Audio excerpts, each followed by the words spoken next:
Antes de que existiera la tabla periódica, la química era un campo fragmentado y lleno de incógnitas. Los científicos conocían algunos elementos desde la antigüedad, como el oro, la plata, el hierro o el mercurio, y otros se habían descubierto en los siglos XVII y XVIII. Sin embargo, cada hallazgo parecía aislado, los elementos eran vistos como sustancias sin relación entre sí.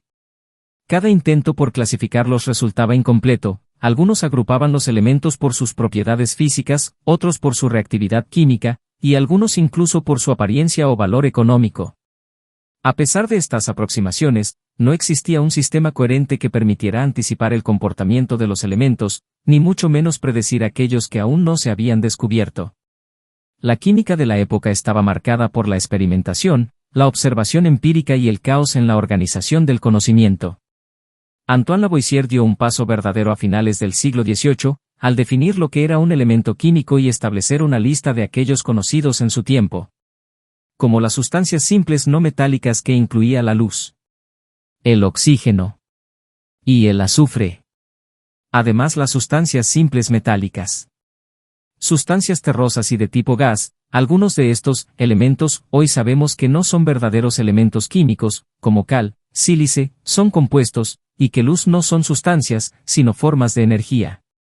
Aún así, la lista de Lavoisier fue el primer intento racional y científico de clasificar las sustancias elementales, marcando el inicio de la química moderna. A partir de allí, John Dalton propuso su teoría atómica, afirmando que los elementos estaban formados por átomos indivisibles, y Johann Dobereiner observó que ciertos elementos formaban tríadas con propiedades similares, sugiriendo la existencia de relaciones periódicas. Aunque estos descubrimientos fueron significativos, todavía faltaba alguien capaz de ver la totalidad del sistema y organizarlo de manera clara. En Rusia, durante la primera mitad del siglo XIX, nació Dmitri Ivanovich Mendeleev, un joven científico cuya vida se caracterizó por la pasión por el conocimiento y la enseñanza. Desde sus primeros estudios, Mendeleev mostró una fascinación por la química y una capacidad extraordinaria para observar patrones. Su interés no se limitaba a memorizar fórmulas o a realizar experimentos, buscaba comprender el principio subyacente que uniera todos los elementos en un orden lógico. Durante años trabajó como profesor y escritor de textos de química, lo que le permitió reflexionar profundamente sobre la estructura de la materia y los principios que podrían explicar sus propiedades. Su obsesión con el orden de los elementos lo llevó a pasar largas horas analizando datos, experimentando con tarjetas que contenían la información de cada elemento conocido y comparando sus masas, reactividad y propiedades físicas. Después de un largo periodo de observación, Mendeleev empezó a notar patrones sorprendentes. Al organizar los elementos por su masa atómica, descubrió que ciertas propiedades se repetían de manera periódica. Elementos como el litio, el sodio y el potasio mostraban características similares, al igual que el cloro, el bromo y el yodo. Este descubrimiento no fue inmediato, requirió paciencia, análisis constante y un ojo atento a los detalles más sutiles. Lo más notable fue que Mendeleev no solo organizó los elementos conocidos, sino que se dio cuenta de que existían vacíos en su tabla, lugares destinados a elementos aún no descubiertos. Con una intuición asombrosa, predijo sus propiedades y masas, demostrando que la naturaleza sigue un orden predecible, incluso cuando aún no hemos observado todos sus componentes. La predicción de elementos desconocidos, como el galio, el escandio y el germanio, se convirtió en una confirmación histórica del genio de Mendeleev.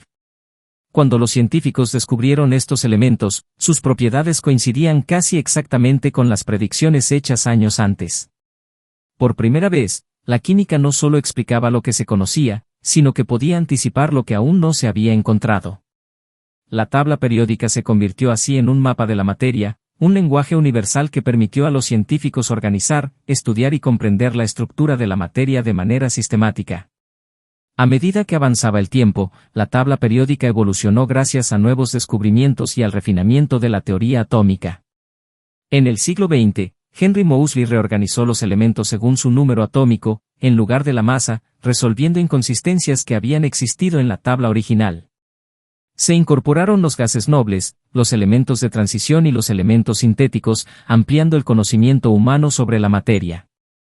La tabla periódica moderna refleja no solo los elementos naturales, sino también aquellos creados artificialmente en laboratorios nucleares, lo que demuestra la capacidad humana de expandir los límites del conocimiento y de la creación científica.